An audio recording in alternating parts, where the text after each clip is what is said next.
मृत्यु के बाद जब जीवात्मा इस भौतिक शरीर को छोड़ता है तो वह आतिवाहिक देह ग्रहण करता है। इस आतिवाहिक देह से ही वह आगे की यात्रा करता है, फिर यथा समय भोग देह प्राप्त करता है। हमारे देश में यह प्रसिद्ध है कि जब प्रेत शरीर को भोजन और जल अर्पण किया जाता है तो कहा जाता है, आकाशस्थो निरालंबो वायुभूतो निराश्रया इंदम नीरमिदम क्षीरम स्नातव पीतवा सुखी भव। इस श्लोक के अनुसार ये आतिवाहिक देह वायव्य देह होती है। इन स्थूल इंद्रियों से उसे देखा, सुना और समझा नहीं जा सकता।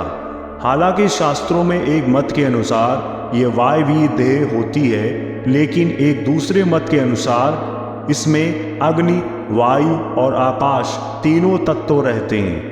लेकिन उस आतिवाहिक देह में पृथ्वी और जल तत्व का अंश नहीं रहता। मनुष्य की मृत्यु हो जाने के बाद उसे तुरंत आतिवाहिक देह ग्रहण करनी पड़ती है, या इसे इस तरह से कहें कि मृत्यु होने पर वह आतिवाहिक देह ग्रहण करने के साथ ही भौतिक शरीर छोड़ता है तो ज़्यादा उचित होगा। भौतिक शरीर 5 तत्वों से मिलकर बना होता है।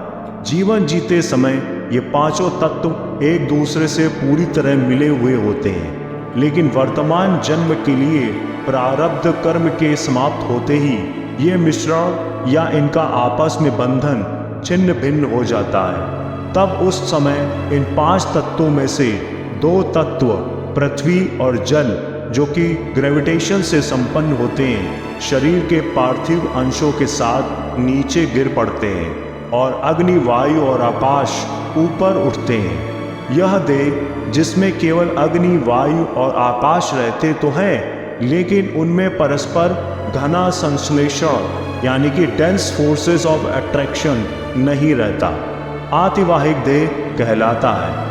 ये आतिवाहिक देह मृत्यु के बाद केवल मनुष्य को ही मिलती है, पशु पक्षी को नहीं। यहाँ पर ये नहीं भूलना चाहिए कि ये आतिवाहिक देह भोग देह नहीं होती। कहीं कहीं इस आतिवाहिक देह को ही लोग प्रेत शरीर समझ लेते हैं, जबकि ऐसा नहीं होता। मृत्यु के बाद जब पिंड दान किया जाता है तो धीरे धीरे दान किए गए उस पिंड के अणु परमाणुओं की तरह उस आतिवाहिक देह के लिए भोग देह का निर्माण होता है। दाह काल में जो पिंड दान किया जाता है और 10 दिनों तक जो पिंड दिया जाता है, उसके फलस्वरूप क्रमशः भोग शरीर का निर्माण होता है। एक बार भोग देह का निर्माण हो जाने पर उस जीवात्मा के पाप पूर्ण के अनुसार यदि पूर्ण की अधिकता एक सीमा से अधिक होती है तो उसे दिव्य देह की प्राप्ति होती है और उच्च लोकों यानी देवलोक आदि में गति होती है।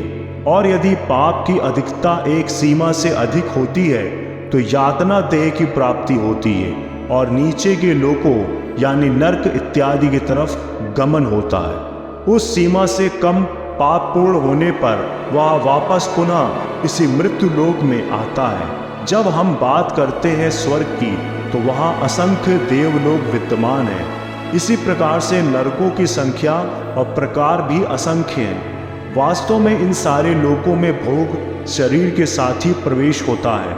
स्वर्ग प्रकाशमय है, वहाँ एक स्तर तक एक ज्योति का प्रकाश हमेशा बना रहता है। इसी प्रकार से नरक अंधकारमय है, वहाँ एक स्तर तक अंधकार हमेशा बना रहता है। देह या देह की स्थिति कोई भी हो, वो वज्र के समान दृढ़ हो या उसकी असाधारण आयु हो, युगांत में, महायुग के अंत में, कल्प के अंत में या महाकल्प के अंत में उसका पतन होगा ही होगा, अर्थात उसका पतन अवश्य ही होगा।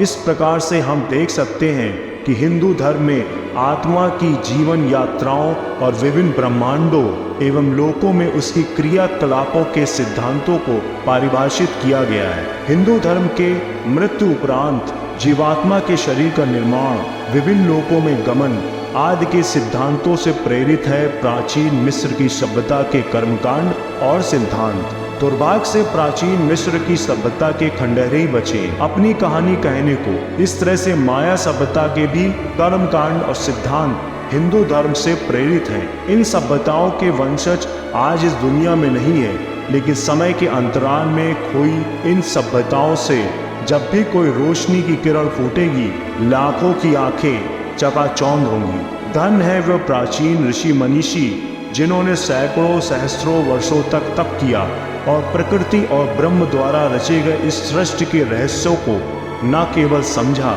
बल्कि उसे लिपिबद्ध भी किया और हमारे लिए छोड़ गए। यहाँ पर तप का अर्थ केवल समाधि अवस्था में बैठकर ध्यान लगाने से ही नहीं लेना चाहिए, बल्कि तप का अर्थ यहाँ अनुसंधान से है। ब्रह्म ऋषि वशिष्ठ, विश्वामित्र, पुलत्स, अगस्त्य आदि की त्यागपूर्ण जीवन को दुनिया कभी नहीं भूल सकती और उसके द्वारा लिपिबद्ध किए गए ज्ञान की मानवता हमेशा ऋणी रहेगी। धन्यवाद।